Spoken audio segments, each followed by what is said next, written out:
influencer dhidi ya jeshi la polisi, lakini sio mamluki. Kamanda ameamua kukodisha kwa wachezaji wapo wa Mtibwa. Kwa jina naitwa Kamishna Msaidizi wa Polisi Mwamafuka, ni mkoani wa Dodoma na niko hapa kwa ajili ya kumwakilisha kamanda wa Dodoma.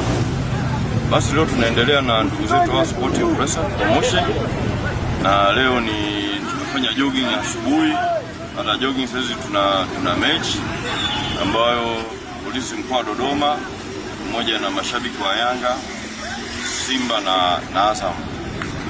Mimi mwenyewe nimepiga kipindi cha kwanza hadi dakika hii, sasa hivi tumeshapiga goli 2-1.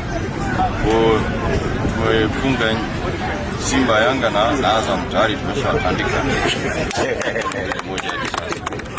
Lakini pamoja na furaha, kitu muhimu ni kwamba mazoezi haya pamoja na vitu vyote ambavyo tumefanya toka siku ya kwanza kwenye swala la usafi, jogging asubuhi na 7 mpira, lengo kubwa ni kuunganisha jamii, kuonyesha jamii kwamba tuko pamoja na ni ishara kwamba umoja wetu ni amani na utulivu uliopo kwenye nchi yetu.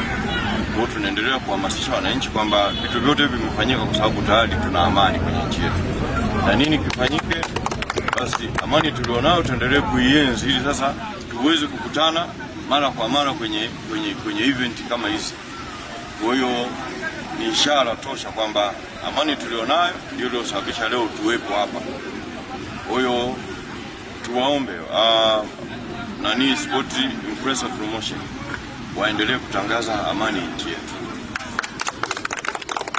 lakini sambamba na hilo waendelee kuwaambia wananchi kwamba 2027 tuna AFCON katika nchi yetu ambayo kuna viwanja vya Dar es Salaam, Zanzibar na Dodoma.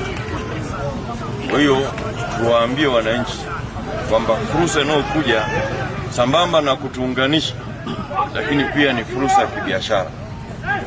Kwa hiyo wenye magesti tunajua watafanya biashara, wenye biashara ndogo ndogo, kubwa, za kati, wote watafanya biashara. Kwa hiyo ni moja wa kupata kipato.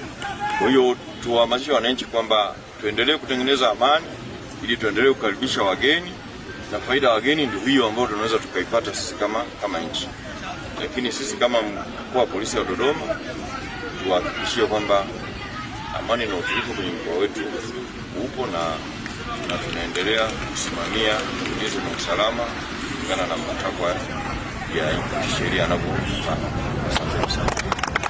Kama maisha yetu ya kawaida, hakuna chochote kinaweza kufanyika bila uwepo wa amani. Sisi kama Sports Influencers Promotion tumejikita hapo kwamba AFCON inakuja, lakini amani kwanza ndio AFCON inakuja, kwa sababu hakuna michezo, hakuna amani, hakuna michezo. Kwa hiyo kimsingi tuendelee kurejesha amani na utulivu katika maeneo yetu, kila mmoja awe balozi, lakini tukitambua kwamba amani ukipoteza leo huwezi kurejesha, ni kazi. Kwa hiyo tunashukuru, na leo ndio mwisho wa event yetu. Baada hapo sisi tunarejea Dar es Salaam. Tunatakia kila heri makamanda wote na watendaji wote, lakini pia serikali, viongozi wa mkoa hapa kuanzia ngazi ya mkoani pale, mkoa wa Dodoma, lakini pia katibu tawala mkoa kwa ushirikiano na mapokezi mema ambayo ametupa, lakini pia medical officer in charge wa hospitali ya rufaa ya Dodoma Dr. Sara Rudoviki, kwa namna ambavyo mtupokea pale kwenye zoezi letu la kuchangia damu, lakini pia mkurugenzi mtendaji wa hospitali ya Milembe ya taifa ya afya ya akili alivyotupokea na kutupa ushirikiano kuhakikisha kwamba yale matukio yote muhimu ambayo tulikuja kuyafanya hapa tumeyafanya kwa weledi kubwa. Tuwapigie makofi sana jeshi letu la polisi. Amani oye! Amani oye! Amani oye! Wajibu wangu mimi Tanzania, mimi mzalendo kweli. Nguvu ya mashariki, nguvu ya taifa, nguvu ya taifa, nguvu ya mashariki. AFCON 2027 oye! Jeshi la polisi oye! Polisi jamii, rejesha amani na utulivu. rejesha amani na utulivu. Polisi jamii.